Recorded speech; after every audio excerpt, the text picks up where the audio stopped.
Bonjour tout le monde et bienvenue dans Bativerse, le podcast du numérique et de la construction.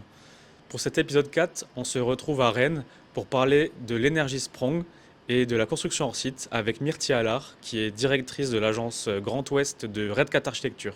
Pour parler de tout ça, on se retrouve tout de suite avec Myrtille Allard.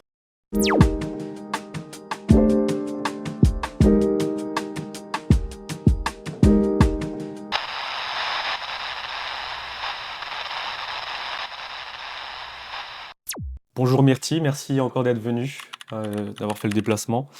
Pour commencer peut-être, si vous pouvez vous présenter devant nos auditeurs, est-ce que vous pouvez raconter votre parcours, ce qui vous a conduit à être directrice de l'agence Red Cat? Je m'appelle Myrtille, je suis architecte HMONP depuis 15 ans environ. J'ai démarré ma carrière, chez Red Cat Architecture en tant que petite stagiaire et puis, petit à petit, j'ai évolué pour, être chef d'agence de Lille et là, récemment, Red Cat Architecture, on a ouvert une seconde agence à Rennes que je dirige, depuis septembre, donc c'est tout frais. Félicitations. Comment vous définirez l'identité de Red Cat Architecture? Est-ce que vous pouvez nous définir en quelques mots ce que pour vous est Red Cat Architecture?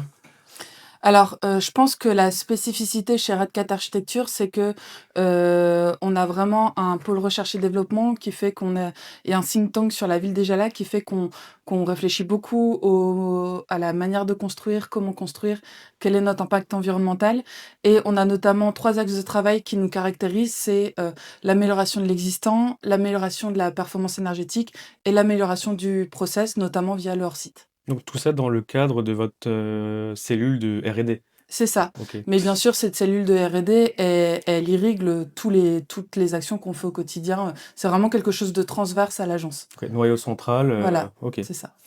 Et vous pouvez nous présenter quelques projets en lien justement avec toute cette réflexion dont vous nous parlez? Des projets qui vous tiennent à cœur, hein, peut-être? Alors, chez un architecte, je pense qu'à peu près tous les projets Oui, lui tiennent à cœur. C'est un peu difficile de se détacher parfois. Je dirais que pour ma part, ce qui a vraiment marqué, un peu le début de ce réflexionnement cette réflexion un peu expérimentale, c'est, tous les projets qu'on a fait Energy Sprong où on a eu la chance de travailler sur les premiers français et donc ça a un peu marqué, cette différence sur, l'amour d'expérimenter et d'innover dans la construction. c'est vrai qu'Energy Sprong, on en parlera peut-être plus tard, mais avant ça, peut-être quelques projets, voilà, des exemples de projets? On pourra les mettre à l'écran, par exemple. Oui, bah, du coup, si c'est, des projets Energy Sprong, je pense Ouais, qu'il y a le premier français qui était à M, c'était uniquement 10 maisons. OK. Puis on a transformé l'essai, en 2020 en gagnant à l'époque le plus gros, d'Europe qui était 160 maisons, à Waterloo. Et puis après, plus récemment, des projets qui me tiennent à cœur, c'est, par exemple, en ce moment, on a la chance de travailler sur, la réhabilitation d'une base de loisirs à Arras et c'est vrai que c'est un projet qui est vraiment démonstrateur pour nous parce qu'il est, certifié, REV 3 qui est une démarche, très, environnementale, très incitative de la région de France et qui, du coup, nous permet de pousser les curseurs environnementaux très, très haut sur ce projet donc c'est vraiment, Et il est déjà en construction? non, on est en phase, permis de construire actuellement, D'accord. Donc planifié. et vous êtes en train de le labelliser, le faire labelliser ou il est déjà labellisé Il peut-être? est en cours d'étude du coup, la démarche REV 3 en fait fait que, chaque étape montrer certains curseurs qui sont respectés et cetera. Et donc là, vous avez présenté les projets qui vous tiennent à cœur et vous avez une équipe avec laquelle vous travaillez. C'est des projets, qui sont, portés par plusieurs personnes. Justement, comment vous travaillez avec votre équipe? On parlait de la cellule R&D, comment se gère l'organisation, les process, l'acte de construire chez Red Cat? Alors chez Red Cat, on a du coup organisé notre structure en 3 pôles. Il y a le pôle R&D, on en a parlé et il y a un pôle conception et un pôle réalisation, qui sont bien sûr tous les 3 interdépendants et la petite spécificité chez nous, c'est que chacun des collaborateurs est architecte diplômé et surtout, il va suivre son projet du concours à la à la réalisation. Parce qu'on considère que vraiment l'épaisseur du trait, elle a son importance et donc on pense que c'est important qu'un architecte ait l'occasion de vraiment avoir tout le panel des phases d'un projet pour vraiment avoir la bonne compréhension de l'acte de On construction. essaie de suivre le projet en DET. C'est ça. Généralement, on s'arrête en partie conception, là où vous Ou avez alors vraiment parfois c'est l'opportunité. Ouais, séparé séparé. et c'est vrai que nous, on tient vraiment à ce que, chaque architecte soit la mémoire du projet, du début à la fin de ce projet. Non, ça, j'avais jamais vu ça, aparté, hein. Dans votre pratique quotidienne, Myrtille, comment vous pourrez nous expliquer la notion d'intégration de durabilité et vous nous avez dit dès les premières phases esquisses, hein, puisque vous labellisez vos projets déjà en phase conception. Donc, je pense qu'il y a vraiment une réflexion derrière de durabilité, d'impact environnemental, d'architecture bioclimatique.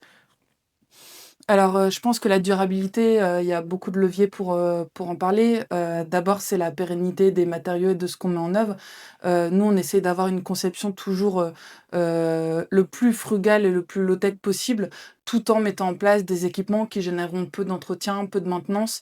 La pérennité, ça passe aussi par les revêtements, de façade qu'on va choisir, à la fois pour avoir des matériaux robustes, mais aussi pour avoir des matériaux qui sont mis en œuvre avec des détails très précis. Notamment, par exemple, comment on va traiter l'écoulement des eaux de pluie qui peuvent abîmer une façade, comment on va traiter, la résistance au choc et cetera. Donc il y a tout cet aspect-là de pérennité et après la durabilité, c'est aussi, comment on va avoir, des matériaux, bas carbone. Le poids carbone des constructions aujourd'hui, c'est bien, la réglementation elle a évolué dans le neuf, ça reste trop peu questionné dans la réhabilitation.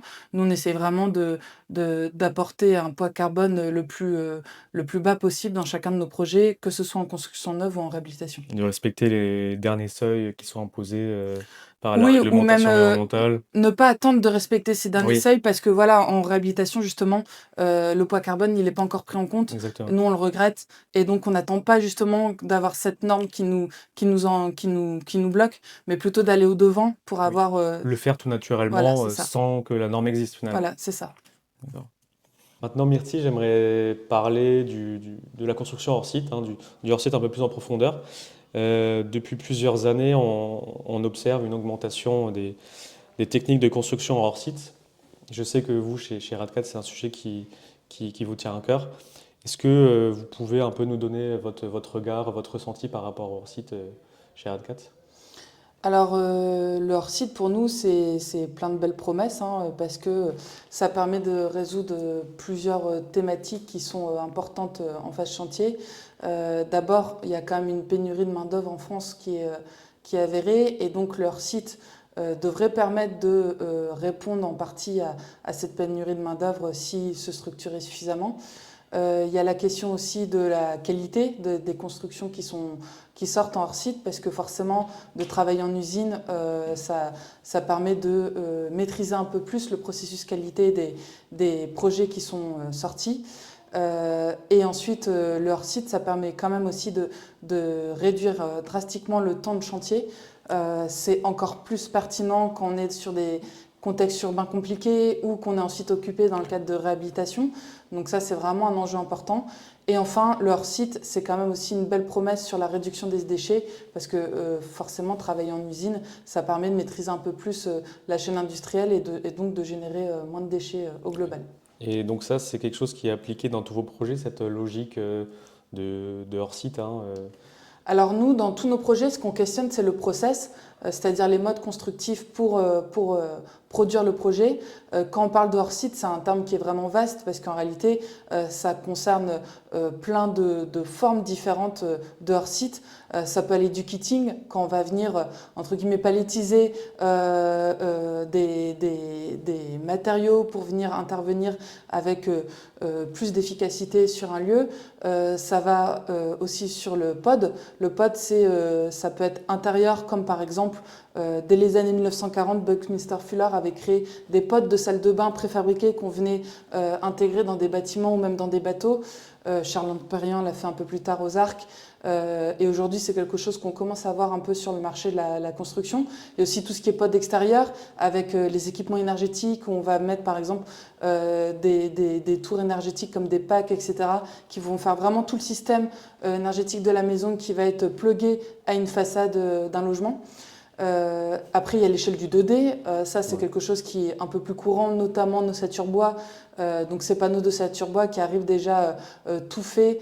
On peut venir même y mettre les menuiseries, le revêtement de façade, etc. C'est notamment ce qu'on peut mettre en œuvre dans les projets Energy Sprong. Je pense qu'on en Ouais, on en reparlera. parle juste après. Ouais. Et après, la dernière échelle de tout ça, c'est le 3D. Là, c'est carrément des modules 3D qui arrivent avec, pour certains cas, pas que le gros œuvre, mais aussi le second œuvre, tout ce qui est fluide, élec, etc. Donc, il y a vraiment différentes échelles pour mettre en œuvre leur site qui sont toujours intéressantes à questionner quand on démarre sur un projet. Voilà. Et en parlant des modules, là, des pods, ça m'a interpellé. Vous avez des exemples de ces modules-là que vous intégrez dans votre projet? Tout à fait. Alors, il y a des exemples plus discrets, comme notre projet Energy Sprong à M, les 10 logements qu'on a réalisés à M, où là, on a un pod qui a une façade sur l'extérieur et qui va être intégré en fait dans l'épaisseur du mur existant et l'épaisseur de l'isolation. Tout ça va générer une certaine profondeur et on va venir plugger la façade à l'intérieur de cette épaisseur-là, ce qui va permettre de ne pas empiéter sur l'espace intérieur du résident et de faciliter la maintenance parce que le pod il sera accessible par l'extérieur. Et après, on a la version plus visible sur Waterloo où, dans certains cas, on a dû mettre des pods extérieurs parce que la place à l'intérieur ne permettait pas d'y mettre les équipements énergétiques. Et donc, ces pods sont visibles et intégrés architecturalement à l'extérieur du bâtiment. Une dernière question pour finir le hors-site, pour un architecte, hein, HMONP. Est-ce que le hors-site impose une nouvelle manière de construire, de penser le projet, ou au contraire, est-ce que c'est quelque chose pour vous qui vous semble logique? Alors, complètement, je pense qu'un projet qui est fait en hors-site avec des process qui sont standardisés, ça bouleverse un peu la chaîne de production d'un projet dans le sens où, un peu habituellement, on va avoir l'esthétique générale des façades en phase avant-projet, puis en phase pro, on va avoir un carnet de détails très très poussé, puis on va lancer le chantier. Alors que là, quand on fait des projets comme ça avec une chaîne industrielle, un industriel identifié, c'est vraiment primordial d'aller visiter l'usine, de comprendre ses détails de mise en œuvre, de comprendre ses contraintes et ses atouts pour s'en nourrir et créer un projet cohérent en fonction. Parce que une chaîne industrielle, elle ne peut pas s'adapter au projet architectural. C'est bien une symbiose entre les deux qui fera que le projet il marche. Donc, contrairement à d'autres projets, avant de concevoir les façades, il faut avoir compris vraiment tous les détails de mise en œuvre pour être sûr que nos intentions pourront être consolidées par la suite avec les méthodes de production qui sont propres à l'industriel en fait. Bien sûr. J'ai peut-être une question ou une remarque, mais une question piège. Il y a Jean Nouvel qui disait que les architectes d'aujourd'hui sont plutôt des techniciens. Est-ce que justement, en utilisant cette technique de construction hors site qui est vraiment une application en fait des méthodes industrielles au secteur de la construction, est-ce que justement il n'a pas raison dans le sens où on standardise peut-être un peu trop l'acte de construire, la construction, et est-ce que justement on devrait peut-être s'attarder seulement sur des petits modules, comme des pods, plutôt que d'un projet entier?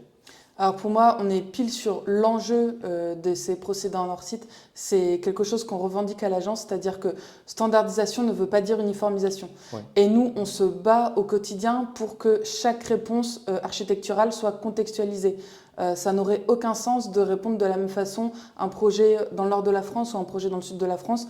De la même façon, au sein d'un même territoire, ça n'aurait aucun sens d'appliquer, entre guillemets, les mêmes recettes sans prendre en compte la bioclimatique, la topographie du lieu, l'identité propre de chaque contexte urbain, etc.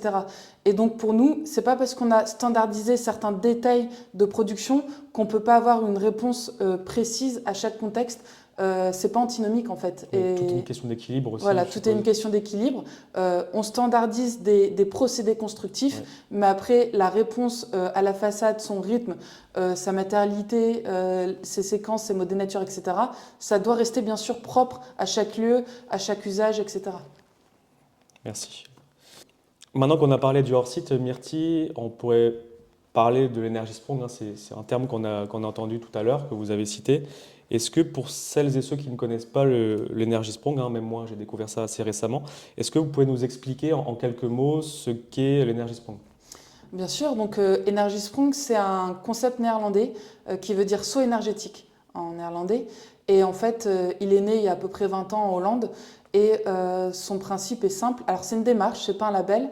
Et c'est une démarche qui repose sur 4 piliers qui sont d'abord la performance E égale 0, c'est-à-dire que la maison ou le bâtiment, le logement aura consommé autant d'énergie qu'il n'en a dépensé au cours d'une année. Donc c'est vraiment une performance énergétique qui est très très forte.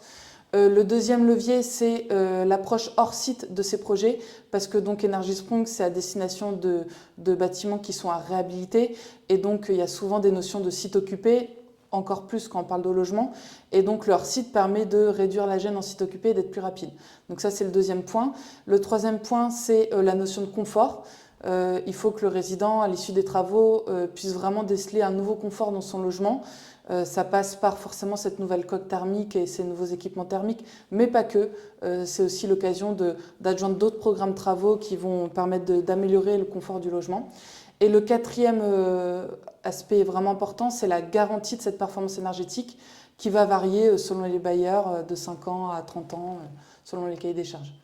D'accord, donc c'est pas un label, mais c'est plutôt une façon de faire, une C'est une philosophie. démarche, Démarche, c'est-à-dire ouais. qu'il y a un objectif de finalité, c'est le E égale 0, Ouais, mais comment on y parvient, ça c'est libre à chaque groupement d'innover. d'accord. Et c'est quelque chose que vous intégrez dans tous vos projets ou c'est dans les projets les plus récents, je suppose? Pas du tout. En fait, on les intègre quand c'est une demande de la maîtrise d'ouvrage. La maîtrise d'ouvrage, son intérêt de porter des projets Energy Sprong, c'est qu'il y a la thématique de la massification de la rénovation énergétique. C'est de dire qu'à terme, en créant une masse de volume à réhabiliter et en industrialisant des chaînes de production spécifiques pour produire les panneaux préfabriqués, etc., on est censé baisser les coûts. Et donc pour un bailleur, c'est un peu là son intérêt aussi de lancer ces projets Energy Sprong. C'est à la fois la garantie d'une performance énergétique et à terme une baisse de coûts pour rénover son patrimoine. D'accord. Et je suppose que le type d'opération visée, là, en l'occurrence, chez vous, chez Redcat, c'est le logement. Donc l'énergie Sprong s'applique vraiment seulement au logement? Alors non, initialement c'était uniquement au logement. Enfin, c'est plutôt que ça a démarré par les logements, notamment les maisons individuelles groupées. Puis, quand le système il a été un peu éprouvé, on a commencé à étudier les petits collectifs, puis les grands collectifs. Puis aujourd'hui, on voit beaucoup de programmes d'école, parce que finalement, Energy Sprong, c'est une belle réponse à des contraintes de sites occupés, comme je l'ai dit. Et donc les écoles, forcément, c'est intervenir, faire des travaux dans des cycles très courts, sur des zones qui sont vraiment en site occupé avec beaucoup de contraintes. Donc Energy Sprong se prête très très bien au sujet des écoles, par exemple. Ok. Donc pas seulement sur des tours de logement, mais Non. sur des écoles, des groupements scolaires, ok. Mm. Et vous pouvez me donner quelques exemples de projets, hein, toujours pour illustrer les propos, des projets récents sur lesquels vous travaillez chez Redcat actuellement? Alors, le dernier projet qu'on a travaillé sous cette démarche Energy Sprong, c'est quand on a été lauréat du lot 1 de MASH. MASH, en fait, c'est un groupement de bailleurs des Pays de la Loire qui s'est mis collectivement ensemble pour unifier un peu un cahier des charges et lancer, avec une échelle assez importante de nombre de logements, plusieurs marchés pour réhabiliter son patrimoine social qui était des passoires énergétiques, etc. Donc ça, c'est les derniers projets qu'on a faits. Mais après, plus généralement, sur les projets Energy Sprong, ce qu'on aime bien revendiquer, c'est vraiment la qualité d'usage qu'on veut rapporter à chaque projet, parce qu'on pense que chaque réhabilitation, c'est l'occasion d'interroger cette qualité d'usage.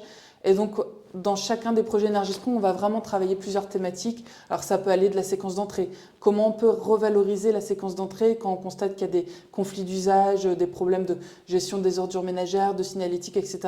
Comment on peut qualifier cette séquence d'entrée? Où il y a aussi la thématique du mur habité.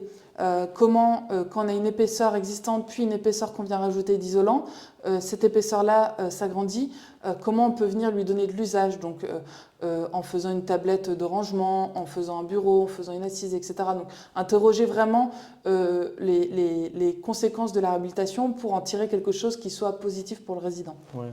Un peu comme Lacaton et Vassal sur des projets à Marseille où ils Bien réhabilitent des sûr. tours entières, où ils mettent une seconde peau. C'est un peu le même principe, réinterroger Alors la seconde la peau, façade. dans ce type de projet, elle est encore un peu différente parce que elle vient rajouter un espace en plus qui est en plus tempéré, donc qui a des qualités thermiques indéniables.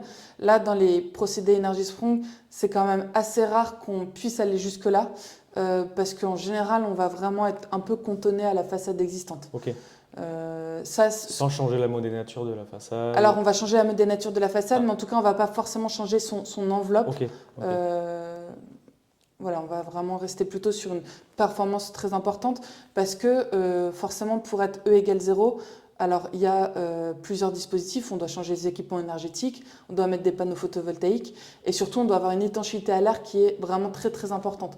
Donc il faut qu'on ait une enveloppe qui soit ultra performante et qui s'approche des performances du passif en gros. Ok. Qui est surisolé dans une certaine manière? Alors, j'aime pas la notion de Ouais. surisolé parce qu'il y a une notion de gâchis un peu, Oui, justement. mais en tout cas qui est très isolé et surtout Optimisé, quoi. qui est optimisé et qui a une gestion des ponts thermiques très optimisée. On supprime tous les ponts thermiques et on va vraiment veiller à l'étanchéité à l'air parce que souvent dans ces projets-là, par exemple, on met en place des doubles flux et si on met en place une double flux, si l'étanchéité à l'air elle n'est pas parfaite, ben, on ne saura pas faire fonctionner correctement le logement. Donc, c'est vraiment très important. Et peut-être une question sur l'aspect du coût. Est-ce que c'est une démarche qui coûte cher à la maîtrise d'ouvrage ou au contraire c'est quelque chose sur lequel elle peut y voir un avantage? Alors, la démarche Énergie-Sprong, elle s'inscrit dans le contexte de la massification de la rénovation énergétique. Et donc, cette massification, cet effet de masse, c'est la promesse de se dire que plus le volume est important, plus il y a une baisse de coût. Ça se vérifie en France parce que les premiers Énergie-Sprong qu'on a fait, par exemple à M, on était aux alentours de 130 000 € la maison à réhabiliter. Donc, vous voyez, c'est des coûts énormes. Ça, on pourrait presque construire au neuf à ce prix-là. Et aujourd'hui, on est plus aux alentours de 80 000 € la maison et on continue d'avoir des objectifs de plus en plus importants à avoisiner les 50 000, 60 000 € la maison à réhabiliter. Donc oui, la promesse est là de baisser des coûts à terme en vraiment ayant des beaux volumes de rénovation. Du moment où il y a une grande quantité, une grande surface je perds mes mots, une grande surface de, En fait, il y a deux façade. leviers. C'est à la fois avoir un vrai volume de logements à réhabiliter, mais en parallèle, c'est la structuration aussi des industriels qui va aller ensemble, où forcément, plus les industriels ils vont avoir des chaînes de production qui sont structurées pour répondre à cette demande-là, plus on va réussir à standardiser les modes de production sans pour autant uniformiser les façades, bien sûr. plus on arrivera à baisser les coûts. Oui, donc en fait, c'est un peu la même philosophie que le hors-site finalement. Ça rejoint totalement le développement du hors-site. Pour le cas d'Énergie-Sprong, en tout cas, ça va de pair avec le développement du hors-site, effectivement. Est-ce que vous intervenez sur l'étude de cette préfabrication? Alors, on n'intervient pas sur l'étude en tant que telle, on intervient en tant que observateur de la chaîne de production, le carnet de détails du fabricant, etc., pour avoir une connaissance très précise des détails d'exécution, comme je l'ai rappelé tout à l'heure.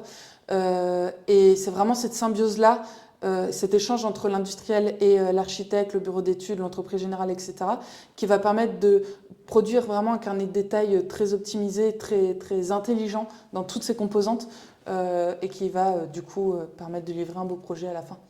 Et c'est des entreprises avec lesquelles, ou des usines avec lesquelles vous travaillez souvent? Il y a une récurrence? C'est des personnes que vous connaissez? Alors, il n'y a pas forcément de récurrence parce que, comme on est toujours dans cette philosophie d'amélioration du process, on re-questionne toujours les modes de fabrication du projet. Et donc, selon les projets, on va être en ossature métallique, en ossature bois, avec des prémurs béton. Enfin, il y a plein de types pour faire du hors-site. Nous, on aime bien le terme du bon matériau au bon endroit. On pense que chaque matériau, il a des qualités qui lui sont propres. Et donc, ces qualités, il faut les mettre en avant quand le projet convient, quoi. Ouais, vous n'avez pas un matériau fétiche, Alors, c'est au cas par cas? je dirais que c'est plutôt nous, ce qui va axer vraiment notre production, c'est l'enjeu environnemental. Forcément, quand on va être avec des prémurs béton, comment on va venir compenser le poids de ces prémurs béton par autre chose? Le cas du bois, forcément, matériaux biosourcés, c'est toujours plus intéressant. Mais néanmoins, pour revenir par exemple au métal, le métal, il a des qualités de poids que n'a pas le bois et qui peuvent être intéressantes dans d'autres cas de figure. Donc, pour moi, il n'y a pas de recette miracle, il faut toujours réinterroger les modes de production. Il faut rester logique aussi, vu que vous êtes dans la rénovation, la réhabilitation, faire attention à ce qui est déjà là et donc d'associer les bons matériaux avec ce qui existe déjà. Tout à fait, il y a toujours la physique du bâtiment existant qui est très important à comprendre pour ne pas empirer les choses et ne pas avoir cet effet un peu cocotte-minute qui souvent est délétère à l'intérieur du bâtiment. Euh, Maintenant qu'on a parlé d'Energy et du hors-site, on comprend un peu plus comment ce processus existe et est utilisé. Je voulais savoir, vous, en tant qu'architecte, comment vous pouvez concilier la standardisation, la performance et le respect de la monnaie nature, de l'esthétisme d'une façade. Alors, bah, on a un peu abordé le sujet tout à l'heure, Ouais. mais je dirais que faut vraiment être dans une logique de standardisation d'un carnet de détails de l'ossature du mur préfabriqué, mais qu'après, les modénatures de façade, les matériaux à mettre en œuvre doivent répondre à un contexte qui est déterminé. Et ça peut pas être standardisé, sinon on devient des décorateurs, un peu à faire des effets papier peint sur les façades. Non, chaque projet est différent parce qu'il a son contexte qui lui est propre, etc. Et donc nous, on revendique vraiment d'avoir cette réponse qui est singulière et adaptée à chaque contexte. Ouais, en termes de processus dans le secteur de la construction, comment vous voyez les évolutions? Est-ce que vous pensez qu'on va vers une préfabrication plus poussée, vers une standardisation des systèmes constructifs? Est-ce que le hors-site, pour vous, évolue dans le bon sens? Alors, le hors-site, comme on l'a dit tout à l'heure, est un vrai levier sur certains points d'un point de vue environnemental et d'un point de vue gestion du chantier, d'un point de vue gestion de la main-d'œuvre, etc. Mais pour moi, aujourd'hui, il y a des sujets qui sont trop peu évoqués, notamment sur des projets un peu performantiels comme les Energiespont, où on va rechercher une performance thermique, énergétique, avec un cahier des charges qui est vraiment focalisé là-dessus. C'est d'abord du coup l'attention qui est portée sur la qualité des façades, mais c'est aussi l'impact environnemental qui est vraiment à questionner parce qu'aujourd'hui on voit trop peu de biosourcés dans ces projets-là et je pense que la place du biosourcé pour répondre aux enjeux de demain elle est vraiment importante. Il y a aussi quand même la question de l'intégration des petites et moyennes entreprises dans ces processus-là.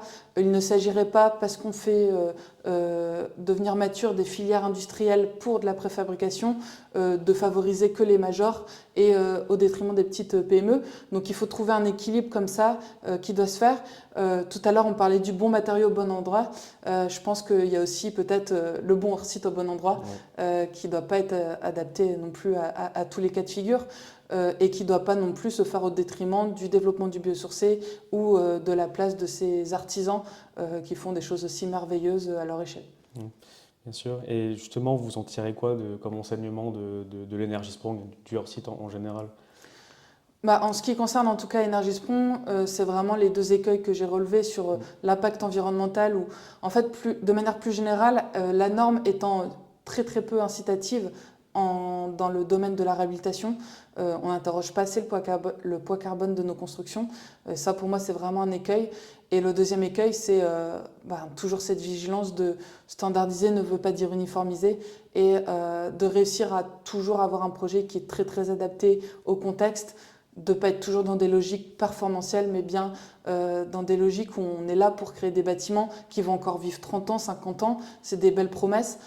Et donc, il ne faut pas standardiser les cadres de vie, mais bien les qualifier et créer des beaux cadres de vie pour les habitants. D'accord. Donc, dans un contexte là de rénovation sur les prochaines années, c'est vraiment dans le contexte dans lequel on est, vous trouvez que c'est totalement réaliste d'utiliser ce genre de philosophie? Il y a... Totalement, je pense que surtout quand on est dans du site occupé, être en hors-site c'est particulièrement pertinent.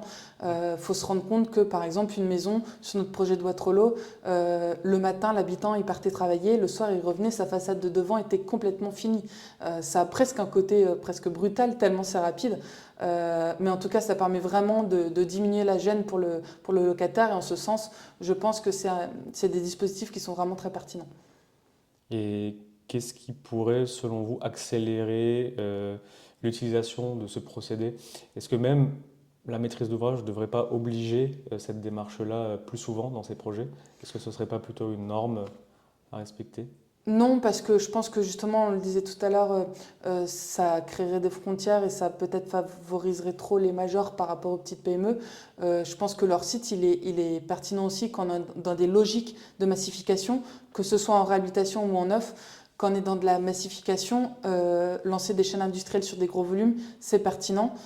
Et c'est ce qui permet de baisser les coûts et in fine d'avoir une meilleure qualité, soit environnementale, soit ou, enfin plutôt que où, énergétique, etc. Euh, donc leur site, oui, mais pas à toutes les sauces non plus, je pense. D'accord, bah, merci beaucoup Myrtille. On a Avec plaisir. bien compris l'Energy Sprong. Enfin, j'espère du moins que vous avez compris l'Energy Sprong. On remercie Myrtille Allard et le gérant de l'agence Red Cat Architecture, Édouard Robic, pour nous avoir accueillis dans leurs locaux à Rennes.